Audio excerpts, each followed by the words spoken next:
আসসালামু আলাইকুম। আশা করি প্রত্যেকে ভালো আছেন। একটা বিষয় নিয়ে একটু ডিসকাশন করব। YouTube বাজারে একটা ট্রল খুব ভালোই ফেমাস হচ্ছে, মানে ভিউজ হচ্ছে। তো আমি আ সেই বিষয় নিয়ে আপনাদের সাথে একটু কথা বলব। আসলে ১ম এ একটা কথা বলি, কাকে নিয়ে আপনি সমালোচনা করবেন আর কাকে নিয়ে আপনি আলোচনা করবেন, আপনাকে আগে সর্বপ্রথম এটা ভাবতে হবে। কারণ আ প্রত্যেকটা মানুষ আসলে সমালোচনা বা আলোচনার মানে কেন্দ্রবিন্দু থাকতে পারে না। হ্যাঁ? কিছু, কিছু বিষয় আপনাকে ভেবেই আসলেই মানে সামনে আগাতে হবে। আমরা আসলে সামান্য ভিউজ এর জন্য অনেক অজানা তথ্য আ মানে YouTube বা Facebook পেজে ছড়িয়ে দিই। তো এই বিষয়গুলো আসলে আমাদেরকে ভাবতে হবে যে আমরা কাকে নিয়ে ট্রল করি বা দেখা যাচ্ছে আমরা যে মানুষটাকে নিয়ে মানে ট্রল করছি, মানুষটার কতটুকু আমি সম্পর্কে জানি বা আমি কতটুকু যোগ্য এই মানুষটাকে নিয়ে কথা বলার। তো আমি আসলে মিজানুর রহমান আজহারীকে নিয়ে আ মানে কথা বলতে চাই। আসলে উনাকে নিয়ে রিসেন্টলি খুব ভালোই ট্রল হচ্ছে। উনার মানে টুকটাক কথাগুলো আসলে ছোট, ছোট ক্লিপগুলো কেটে, কেটে YouTube বাজারের মধ্যে ভালোই মানুষ এখন ভিউজ কামায়। তো এই বিষয়টা হচ্ছে আমাদের প্রত্যেককে সর্বপ্রথম সচেতন হইতে হবে যে আমরা আসলে কাকে কাকে নিয়ে মানে ট্রল করছি। কারণ আ ট্রল করার মতো মানুষ অনেক আছে, হ্যাঁ? তবে প্রত্যেককে নিয়ে আসলে ট্রল করা যায় না। তবে আমি কাকে নিয়ে সমালোচনা করব, কাকে নিয়ে আমি আলোচনা করব, এটা সর্বপ্রথম আমাকে খুব ভালো করে রিসার্চ করতে হবে। কারণ যে মানুষটা বিদেশ থেকে ডিগ্রি নিয়ে এসছেন, ডক্টরেট ডিগ্রি নিয়ে এসছেন একটা রিলিজিয়ন এর উপরে, নিঃসন্দেহে তাকে অনেক ভালো স্পেস দেওয়া উচিত, তাকে সিকিউরিটি দেওয়া উচিত, তাকে সমর্থন দেওয়া উচিত। আমরা কাকে নিয়ে ট্রল করি? আপনি কি বুঝে শুনে করছেন? কারণ যে মানুষটা ইসলামের দাওয়াত দিচ্ছে, সেই মানুষটাকে নিয়ে ট্রল করছেন। মানে আপনি কোন দৃষ্টিকোণ থেকে তাকে নিয়ে ট্রল করছেন, আপনি মানে ইমাজিন করতে পারছেন না। কারণ যে মানুষটা ডক্টরি ডিগ্রি অর্জন করে বাংলাদেশের বুকে ইসলামের দাওয়াত দিচ্ছে, সেই মানুষটাকে নিয়ে আপনি হৈ হুল্লোড় করে ট্রল করছেন। যে মানুষটা শত পরিশ্রম করে একটা পজিশন ক্রিয়েট করে এখন আমাদেরকে মেসেজ দিচ্ছেন, আমাদেরকে বার্তা দিচ্ছেন। আমরা তো জাস্ট একটা বার্তা নিচ্ছি। দিন শেষে এটা কার বার্তা? এটা কার মেসেজ? আপনাকে ভাবতে হবে, আপনি যে মেসেজগুলো নিয়ে ট্রল করছেন, আপনি কিন্তু মানে মিজানুর রহমান আজহারীর মতো মানুষকে নিয়ে ট্রল করছেন না। আপনি কিন্তু ইসলামের মূল মানি হোস্ট নিয়ে আপনি ট্রল করছেন। আপনি কোরআন নিয়ে ট্রল করছেন। আপনি হাদিস নিয়ে কথা বলছেন, মানে সমালোচনা করছেন। সো এই জায়গাটা আপনি কিন্তু ছাড় পাবেন না। একটা বিষয় হচ্ছে একটা মানুষের পুরো পেছনের বিষয়টাকে আপনি না টেনে নিয়ে আপনি জাস্ট একটা মানুষের ছোট, ছোট কথাগুলোকে কেটে, কেটে আপনি YouTube এ বা Facebook বাজারের মধ্যে আপলোড করছেন। কিন্তু এই মানুষটার পেছনে যে তথ্যটা আছে, যে কথাটা আছে, আপনি এটাকে কেটে ফেলে দিয়েছেন। এতে করে হয় কি? ওই যে পরের যে অংশটা, এটাকে মানুষের মধ্যে আপনি মানে করেন, মানে প্রেজেন্ট করেন। যার ফলে মানুষ একটা নেগেটিভ ইনটেনশন তৈরি হয়, ইসলামের প্রতি হয় এবং সে মানুষটার প্রতি হয়। আপনি কিন্তু এটার জন্য অনেক বেশি সাফার করতে হবে ইন ফিউচার। কারণ আপনি কল্পনা করতে পারছেন না যে আপনি কাজটা করছেন।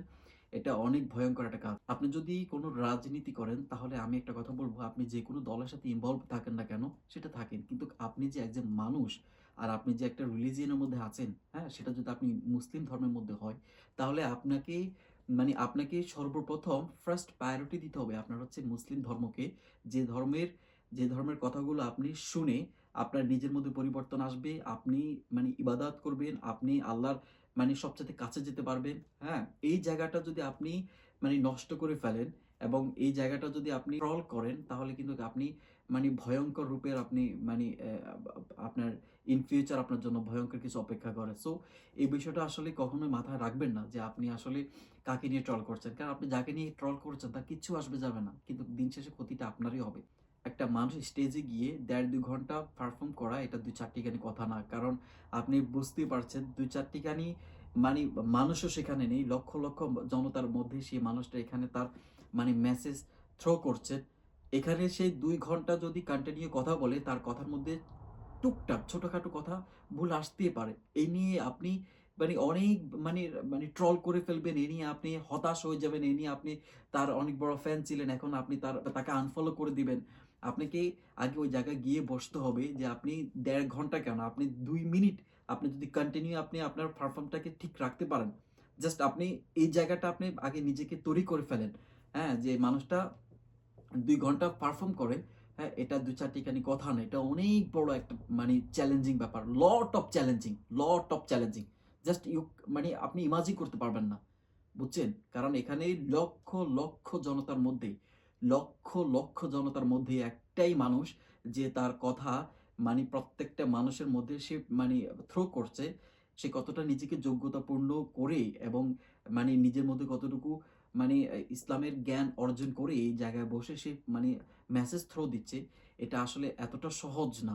সো এই মানুষটাকে নিয়ে কখনো ট্রল করবেন না। তাকে উৎসাহ করবেন, তাকে সিকিউরিটি দিবেন, তাকে সর্বোচ্চ সাপোর্ট দিবেন যেন সে উৎসাহ পেয়ে মানে আমাদের বাংলার জমিনে ইসলামকে মানে শক্তভাবে একটা খুঁটি করে দেয়। কারণ মানে বড়, বড় নক্ষত্র যদি আপনি হারিয়ে ফেলেন তাহলে আর মানে বাংলার জমিনে কখনোই মানে নক্ষত্র আবিষ্কার হবে না। কারণ আমাদের এর আগের এক বিশেষ নক্ষত্র ছিল দেলোয়ার হোসেন সাঈদী। তার মতো একজন বিশেষ মানুষকেও আমরা মানে সুযোগ না দিয়ে তাকে আমরা মানে তিলে, তিলে তাকে মিথ্যা অপবাদ দিয়ে মেরে ফেলেছি। কারণ ওনাদের মতো মানুষ খুব কমই হয়। দেলোয়ার হোসেন সাঈদীর কথা না বললেই না। উনার মতো মানুষকে পৃথিবীর মেক্সিমাম দেশগুলোতেই মানে সম্মানের মানে উঁচু, উঁচু পজিশনে রাখতো। সেখানে আমরা আমাদের মানে মিথ্যা অপবাদ দিয়ে আমরা ওনার মতো মানুষকে কোথায় রেখে পচিয়ে আমরা তার মতো নক্ষত্রকে মেরে ফেলেছি। তো এই কাজগুলো করবেন না। যেন আমাদের দেশের সমাজে মানে গুণী ব্যক্তির আবিষ্কার হয়। আপনি যদি গুণী ব্যক্তির কদর দিতে পারেন তাহলে গুণী ব্যক্তি আবিষ্কার হবে। গুণী ব্যক্তির কদর যদি না দিতে পারেন তাহলে আরো ড্যামেজ হয়ে যাবে। দিন শেষে কিন্তু আপনি সবকিছু হারিয়ে ফেলবেন। আরো মানে আমাদের সমাজ মূর্খতার মানে জড়তায় মানে ভাসবে। কখনো এখানে শিক্ষার আলো আসবে না, কখনো মানে ইসলামের আলো আসবে না। সো এই বিষয়গুলো আমরা একটু প্রত্যেকে মেনে চলা আমার মনে হয় ভালো হবে। কারণ মানে ট্রল করার মতো অনেক কিছু আপনি পাবেন। কিন্তু সবাইকে নিয়ে আসলে ট্রল করা যাবে না। কারণ যে মানুষটা ইসলামের দাওয়াত দিচ্ছে সেই মানুষটাকে আপনি অবশ্যই তার পাশে দাঁড়িয়ে তাকে সাপোর্ট দিবেন। আর আপনি যদি মুসলিম হয়ে থাকেন তাহলে তো আপনাকে সর্বপ্রথম আপনার ধর্মকে আপনার প্রায়োরিটি দিতে হবে। কারণ আপনি যদি আপনার ধর্মের প্রতি যদি মানে মানে গুরুত্ব না বুঝেন, আপনার মতো হতভাগা আর পৃথিবীতে কেউ নেই। আপনাকে সর্বপ্রথম আপনার ধর্মের প্রায়োরিটি বুঝতে হবে। কারণ আপনি দিন শেষে কিন্তু ভাবতে হবে আপনাকে মানে এই পৃথিবীর মায়া ত্যাগ করে চলে যেতেই হবে। Today and tomorrow. সো আপনি কখনো এই বিষয়টা মানে অস্বীকার করতে পারবেন না। এখানে যত বেশি আপনি ঝাঁপিয়ে পড়তে পারেন, আপনার জন্য এটা সবচেয়ে ভালো হবে। সো আমরা প্রত্যেকে সচেতন হই। আমরা আমাদের আগামী প্রজন্মকে, আমরা আমাদের আগামী প্রজন্মের নক্ষত্রগুলোকে আমরা গুরুত্ব দিতে শিখি এবং আমরা তাদেরকে সর্বোচ্চ সুযোগ দিই। আমরা যেন বাংলার জমিনে যেন অনেক, অনেক বিশাল নক্ষত্রকে আমরা পাই।